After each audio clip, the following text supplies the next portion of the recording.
So, how about that Cold War Alpha? And how about this new mic? This new mic actually sounds good, finally. I don't have to listen to myself sound like crap, and neither do you guys.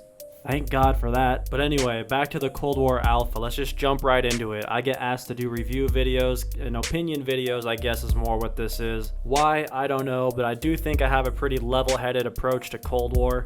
And I think a lot of us do too. I don't think many of us really hated it or really loved it. And I'm actually recording this commentary for the second time because Drifter in his video actually said almost word for word what I said in my original commentary. And that is that this was a true alpha. And people are saying, oh no, this isn't an alpha, the game's gonna launch like this because previous Call of Duties have done the same. Like Modern Warfare was a very polished, very finished product at the alpha, and we all kind of knew, okay, this is pretty much what the game's gonna look and feel like when it launches. Now, Treyarch was completely crammed for time. I will spend just a moment here defending them because between picking up Sledgehammer's dumpster fire, which is what this game would have been if Sledgehammer had finished it, to having their time cut back due to that as well as Corona, I don't really blame the devs here, and I don't think anyone should either. It's kind of a crappy situation all the way around, but I mean, Drifter was exactly right, and I was going to say this from the beginning. This game actually felt like an alpha, so I'm not too worried about the launch of this game because they are going to fix and polish some stuff up. Obviously, they can't release a Call of Duty title in the shape that Cold War is in right now. I think that's pretty obvious. Now, will they have it done by November? I don't think so. I think we're gonna have to wait till January for the finished product, and judging by the way Tony Flame is talking on his Twitter, I think he thinks so too. He said we're gonna have to realize the final project together or something like that, which basically means the game ain't done yet. So I do have faith in Treyarch, but let's go over some of the really rough things that we saw. Obviously, the game graphics are horrible. A lot of the big streamers are saying when they played it on PC, it looked a lot better than it did on the PS4, obviously, and I think this is gonna be a very gorgeous game on PC. In fact, I can almost guarantee it. Looks wise, I'm not worried about it. I think they'll clean up the animations some as well.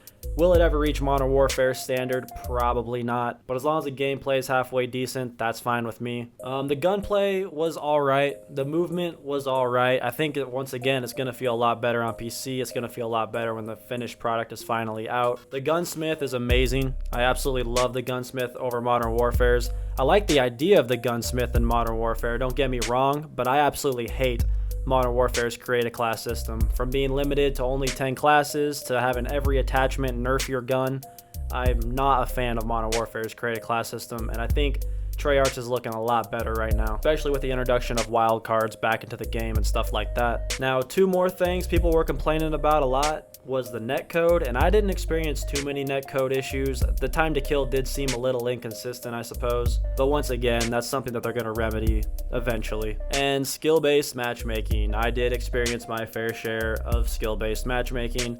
Did I experience it to the extent that everyone is freaking out about?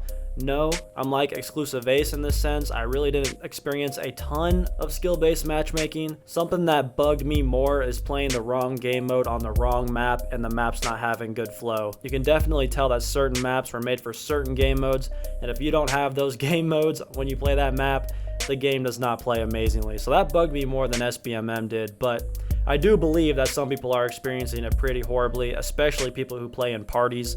I did not have time to play in a party at all. I played a couple games with Hummus Thunder when the alpha first dropped, and that was it. Never had more than a two-man party, and that was only for like an hour, and I was solo the rest of the time. So SBMM is going to be a big issue this year, but at least for once, just like Drifter said once again, the whole community is singing the same tune about the alpha.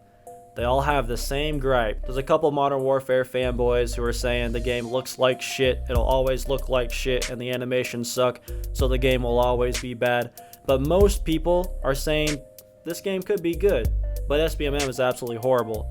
And I think that's great. Eventually, they're going to have to do something about skill-based matchmaking if everybody just keeps talking about it. So anyway, that's my thoughts on the game. I do think Treyarch's going to turn it around. I don't judge Treyarch too harshly for this alpha because it really did feel like an alpha this time. It is an alpha. And on that note, I don't think it's going to be done by November. I think it will release in an unfinished state. I think it will still have better gameplay than Modern Warfare. and a lot of content to be had because of that. But we will not realize the complete project of this game before January. That's my prediction. That's my thoughts and opinions on it. If you guys agree or disagree, let me know down in the comments. Be sure to drop a like on the video and subscribe if you haven't yet. And I will see you guys in the next one.